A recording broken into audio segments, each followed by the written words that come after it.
chegou e com ela a eleição, gente. 2014, presidente, governador, deputado federal, deputado estadual e senador. Então presta atenção no que eu vou falar, porque eu não vou falar de quem eu vou votar, porque não importa em quem eu vou votar. E eu não me importo em quem vocês vão votar. Na verdade, o que importa aqui é pra gente falar de voto consciente. Muita gente fala, tem que votar conscientemente, mas pouca gente explica o que é um voto consciente. Então é disso que eu vou falar pra vocês. Vamos lá.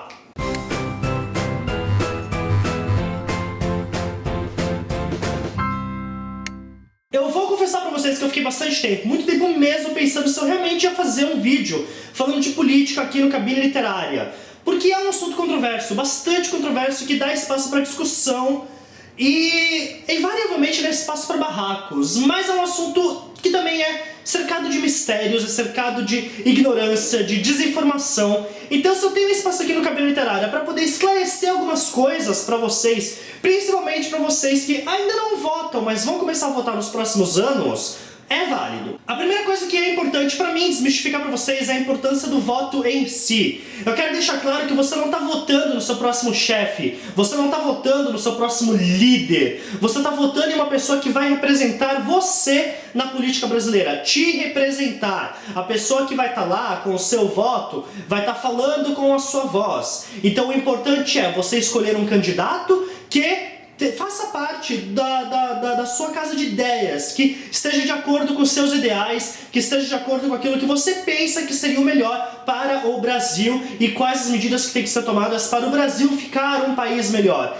Então não vai nessa ladainha de eu vou votar no menos pior, eu vou votar em quem tiver com o segundo mais voto para o primeiro não ganhar. Entendeu? A gente está no primeiro turno justamente para quê? Para você votar no candidato que você acha que merece. Se você acha que se você não quer um candidato X e ele vai pro segundo turno, aí beleza, você até pode votar no outro candidato para impedir isso, tá no seu direito. Mas aproveita o primeiro turno para realmente dar um voto válido. E não vem falar, ai Gabriel, mas pessoa do partido X que eu gosto tem menos de 1% de intenção de voto, eu vou estar jogando meu voto fora. Não! Você não vai estar jogando seu voto fora, você vai estar colocando seu voto na pessoa que você acredita, e isso não é um demérito, ok? Outra coisa importante que é pra vocês entenderem mesmo é que, ok, o presidente de fato é o chefe de Estado, é quem vai administrar o país no cargo mais alto, mas ele sozinho não faz muita coisa.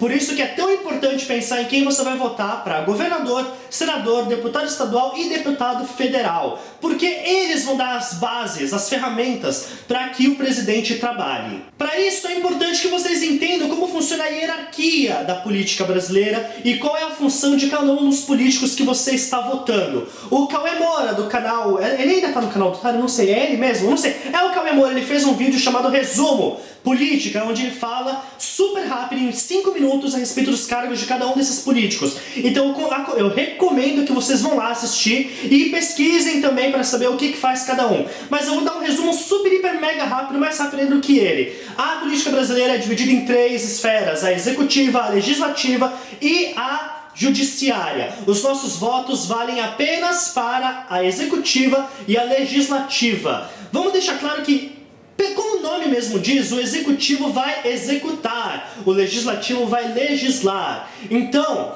indo do micro pro macro, a gente tem a esfera municipal, que são cidades. Aqui você vota para prefeito e para vereador. Os vereadores vão redigir, vão aprovar, vão votar e vão fazer com que as leis fiquem da maneira certa, dentro do que eles imaginam, para que o prefeito aprove e sancione. O prefeito, ele é responsável por administrar a cidade, ele vai apontar secretários para cada uma das esferas da cidade, seja transporte, educação, saúde, e vai utilizar a verba que for dada para ele, vindo do Estado e da nação, para fazer com que esse investimento ocorra nas esferas em que ele acredita estarem na prioridade do programa de governo dele. Então o prefeito é responsável por ter certeza de que a educação pública está funcionando, as creches estão funcionando, o transporte público, saneamento básico, tudo isso é da esfera do prefeito e são os vereadores que vão analisar também se o prefeito está fazendo um bom trabalho e fazer com que as leis e as coisas saiam do ramo das ideias e entrem no ramo da aprovação do prefeito. O vereador também é importante, gente, porque ele é a principal porta de entrada da comunicação entre a população e o prefeito. O vereador, ele é bairrista, você pode ser um amigo seu, pode ser um amigo de um amigo, pode ser um parente. Então, ele é a pessoa com quem você geralmente vai falar para levar alguma ideia para o prefeito. Não é simplesmente chegar na prefeitura e falar: oi, com licença, posso falar com o prefeito? Tenho uma ideia de como melhorar o meu bairro. Não, é toda uma burocracia, é todo um trâmite e isso geralmente começa no vereador. Já no âmbito estadual, estamos falando de estados, todos os estados brasileiros, você vota para governador e para deputado estadual. No caso, o governador é o executivo, o deputado estadual é o legislativo. Deputado estadual é que nem o vereador, só que com mais funções. Ele também vai redigir, escrever, aprovar, até mesmo reprovar algumas leis que já existem, mas eles também têm alguns poderes extras, que é instaurar CPIs, que são aquelas comissões que vão fazer investigações a respeito de casos de corrupção e delitos, etc. Eles também têm o poder de votar qual que vai ser o próprio salário do governador e também definir os impostos.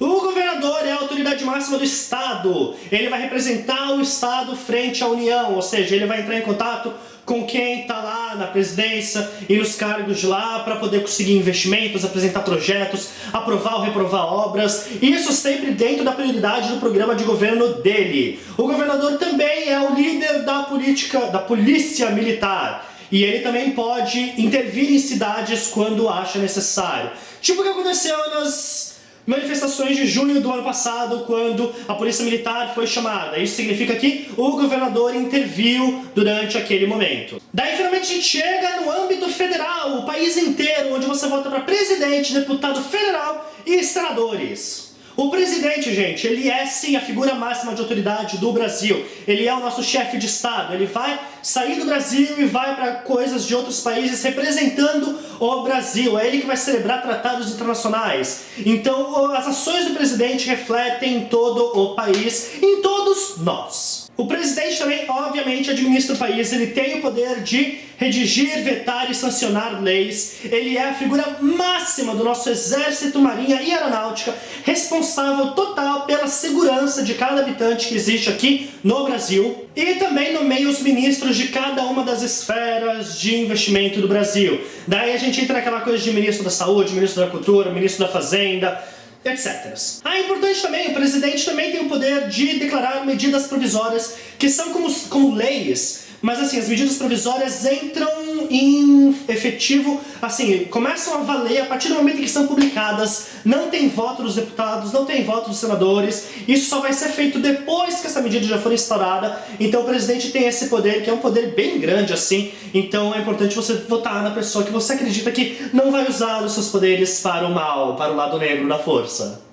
Mas é muito raro isso acontecer, tá, gente? Mas é só uma possibilidade. Deputados federais e senadores têm cargos muito parecidos, mas enquanto os deputados federais vão criar leis e falar com o presidente, aprovar coisas, no âmbito da nação, os senadores estão lá para falar com o presidente, aprovar leis e ver orçamentos para cada um dos estados. Os senadores também têm a missão de julgar as ações do presidente, então são eles os grandes juízes que vão falar se o presidente está fazendo um trabalho bom ou não. Geralmente os senadores precisam ser políticos muito experientes, têm idade mínima, têm formação mínima, têm tempo, precisa estar na política, é um cargo bem importante. E para tudo isso você sempre tem que pensar que cada volta que você dá vai estar elegendo um político para cada 4 anos. Então a cada 4 anos a gente tem uma nova eleição. No caso, a cada 2 anos, porque prefeito e vereadores a gente tem numa eleição diferente. E senadores. Por que senadores a cada 2 anos?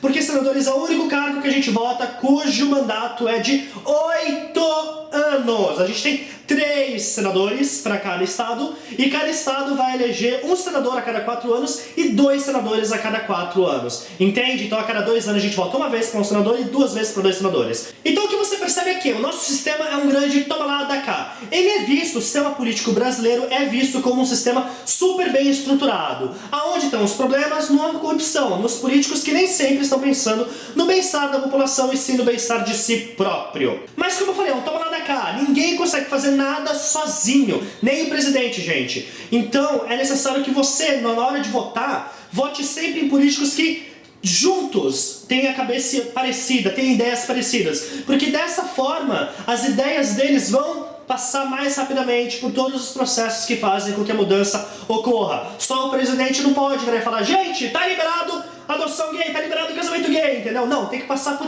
várias esferas do poder antes que isso ocorra. Então voto consciente também é voto coerente. E não tô falando pra você votar sempre no mesmo partido, porque algumas pessoas falam: ah, Gabriel, pra você realmente votar e votar certo, você tem que votar todos em partidos em políticos do mesmo partido.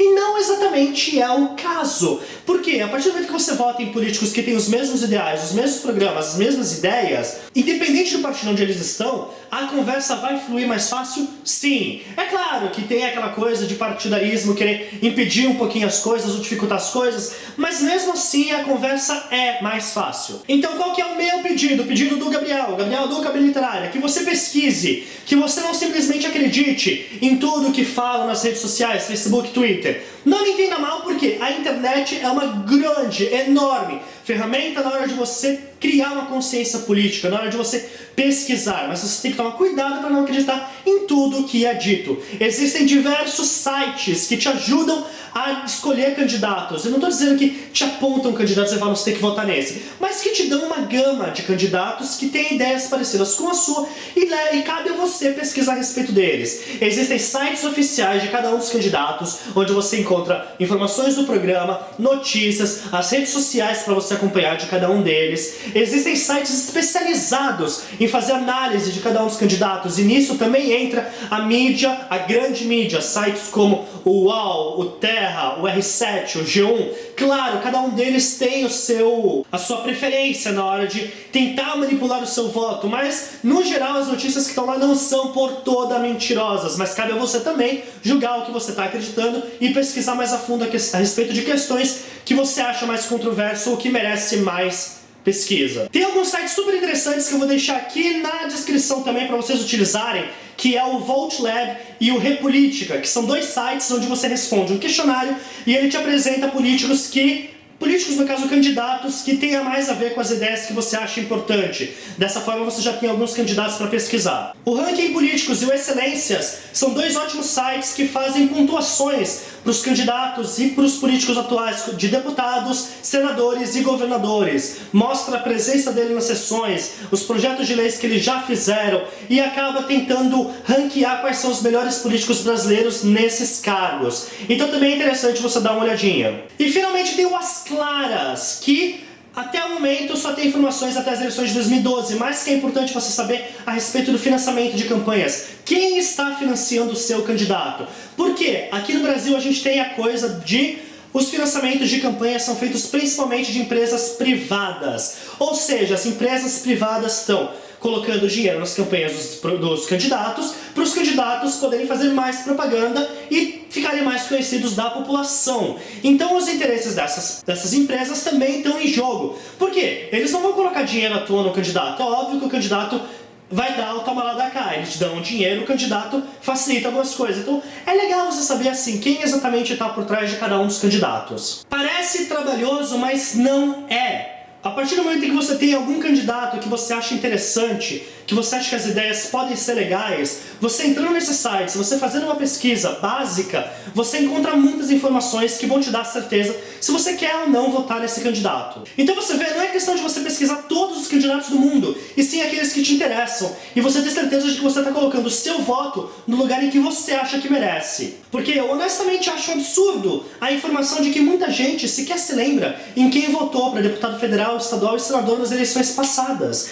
E sequer sabe se as pessoas que eles votaram foram de fato eleitas. Então depois que você coloca o seu voto, depois que passa as eleições, não deixa de procurar informações sobre se a pessoa foi eleita ou não. Não deixa de começar a cobrar, pesquisando e vendo o que os seus candidatos estão fazendo, que aquilo que eles prometeram vai ser cumprido. Então façam esse favor pra mim, votem conscientemente. Não votem estrategicamente, que é essa coisa de eu vou votar no candidato X porque eu não quero que o candidato Y ganhe. Não, vote em quem você acha que merece, entendeu? É a pessoa que vai te representar por 4 anos, é a pessoa que vai estar falando com a sua voz.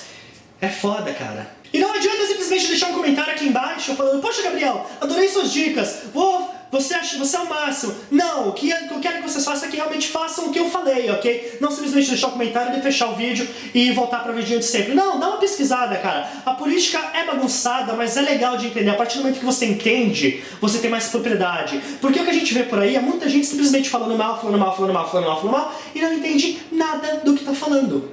E é isso, galera, espero que vocês tenham gostado. Se você gostou, clique em gostei. Se você vai votar no candidato que você realmente acredita, faça isso, daí você tem o meu gostei. E não adianta perguntar aqui embaixo em quem eu vou votar, porque isso é algo que eu não discuto publicamente. Eu discuto com amigos, eu discuto com pessoas que eu sei que vão saber conversar comigo e debater ideias. Porque a partir do momento que você coloca eu vou votar em candidato tal, você tá abrindo uma margem para todos esses haters começarem a fludar os comentários de comentário imbecil, tá? Então fica aí outro pedido pra você. Se você não tem nada produtivo pra falar nos comentários, não deixe, porque senão eu vou excluir o seu comentário, porque eu não sou obrigado. E aquele beijo!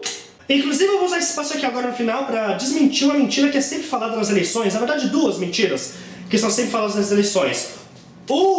Voto nulo se passar de 51% anula as eleições, os partidos são obrigados a selecionar os candidatos. Isso é mentira, gente! Se o número de votos nulos for superior aos votos a 51%, de fato vai ter uma outra eleição, geralmente 20 a 30 dias depois. Isso está na lei eleitoral lá. Mas não é obrigatório outros candidatos, gente. Podem ser os mesmos candidatos e assim a gente fica ad eternum. Outra mentira é de que votos nulos e brancos aumentam os votos que foram pro primeiro colocado. Gente, não. Antigamente sim, o voto branco era visto como voto de conformismo. Era o eleitor falando, não importa quem ganhe, pra mim qualquer um tá bom. Então antigamente sim, realmente os votos brancos iam para o primeiro candidato e dava pra ele uma margem de vitória maior. Hoje em dia isso não acontece mais, gente. Votos nulos e votos brancos são votos inválidos. Eles não contam para os votos válidos e, therefore,